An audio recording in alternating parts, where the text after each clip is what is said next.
यशोवर्धन झा आजाद, एक वो कहते हैं ना कि we should be taking any topic to its logical conclusion.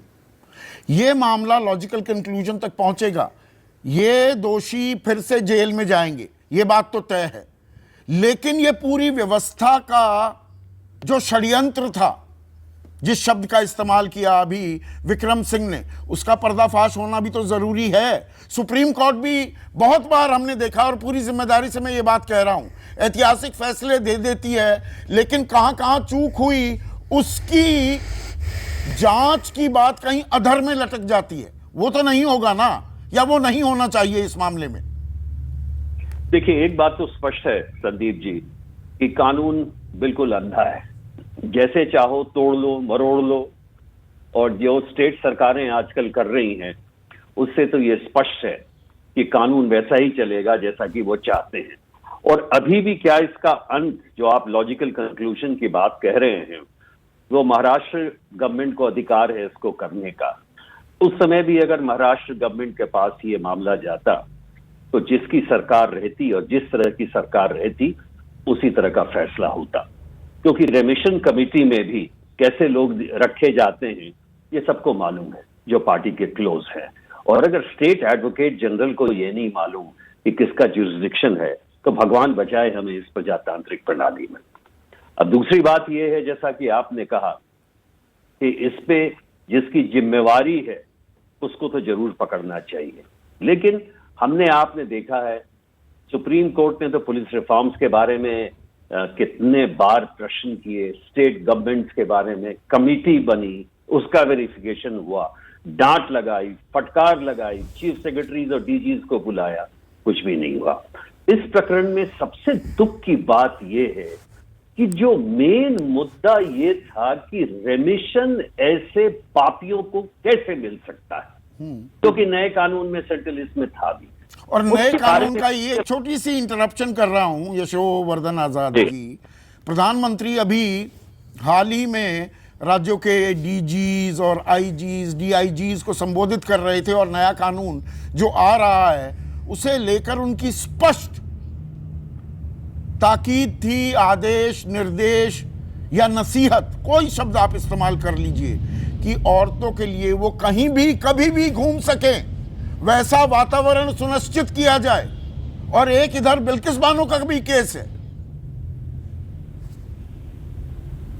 बिल्कुल सही कहा आपने, बल्कि उन्होंने कहा कि डंडा और डेटा साथ साथ चलना चाहिए, विमेन सेफ्टी बिल्कुल टॉप प्रायोरिटी है और साइबर सिक्योरिटी भी प्रायोरिटी है।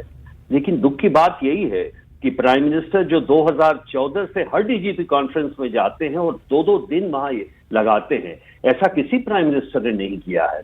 लेकिन प्रधानमंत्री जी के रहते भी पुलिस रिफॉर्म नहीं आया, पुलिस स्मार्ट बन नहीं सकी, और उनके ही ब्यूरोक्रेट्स ने और उनके ही चीफ मिनिस्टर्स ने इसको रोक दिया, और मॉडल पुलिस एक्ट भी नहीं बना है। तो ये दुर्भाग्य की बात है। ठीक है, हम अपने सिस्टम में बातें बहुत करते हैं, क्रियान्वयन नहीं करते। और ये क्या माकूल वक्त आ गया है कि supreme court it should walk the talk also, कि फ्रॉड हुआ है, तल्ख टिप्पणियां की हैं, जवाबदेही भी तय की है, लेकिन जिम्मेदारी भी तय करनी होगी। ये यहां तक हुआ कैसे, ये गड़बड़ झाला किसने किया?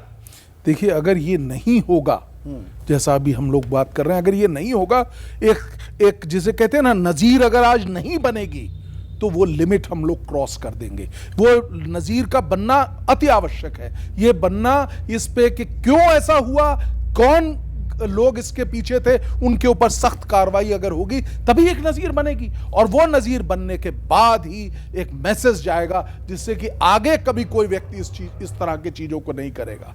तो यहां पर उज्जवल निकम जी, आखिरी सवाल, 40 सेकंड में जवाब चाहूंगा। जो बात अभी डीजीपी विक्रम सिंह भी कह रहे थे कि इस मामले में कहां किसने चूक की है, ये सीबीआई जांच का विषय होना चाहिए, 30 दिन की टाइम लिमिट बांध देनी चाहिए।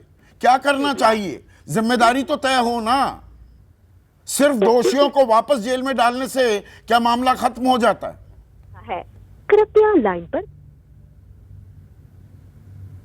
फिर वापस सुप्रीम कोर्ट। मेरा सवाल यह है कि जिस राधेश्याम शख्स ने ये पूरी तरह से सुप्रीम कोर्ट से मिसरिप्रेजेंट फैक्ट्स करके रेमिशन का पिटीशन दर्ज किया, जिसके आधार पर सुप्रीम कोर्ट ने कार्रवाई की, उस राधेश्याम के खिलाफ क्यों सुप्रीम कोर्ट ने कड़ी आलोचना नहीं की? सुप्रीम कोर्ट ने उसके खिलाफ क्यों ऑब्जर्वेशन पास करके उसको डायरेक्ट फ्रॉड अगर करता है सुप्रीम कोर्ट के साथ, तो उसके साथ ऑफेंस रजिस्टर करने का सुप्रीम कोर्ट ने क्यों ऑर्डर पास किया? और यही सवाल और मैं भी मुझे उठा लगता रहा है था कि सुप्रीम कोर्ट को वो आदेश भी जारी करना चाहिए। और राधेश्याम का जो जिक्र किया है, बिल्कुल वैलिड पॉइंट यहां पर उज्जवल निकम उठा रहे हैं। जैसे ही घड़ी का काटा दोपहर 2:30 पे आए, बबीता जी का दिल सास बहू साजिश के लिए मचल जाए। और ये है इनकी बहू, पूरे दिन ऑफिस की टेंशन हो जाए गॉन जब ये करें अपना फेवरेट शो फ्री टाइम पे ऑन। इनकी तरह आप भी देखिए अपना फेवरेट शो अपने टाइम पर और डाउनलोड कीजिए एबीपी लाइव ऐप अपने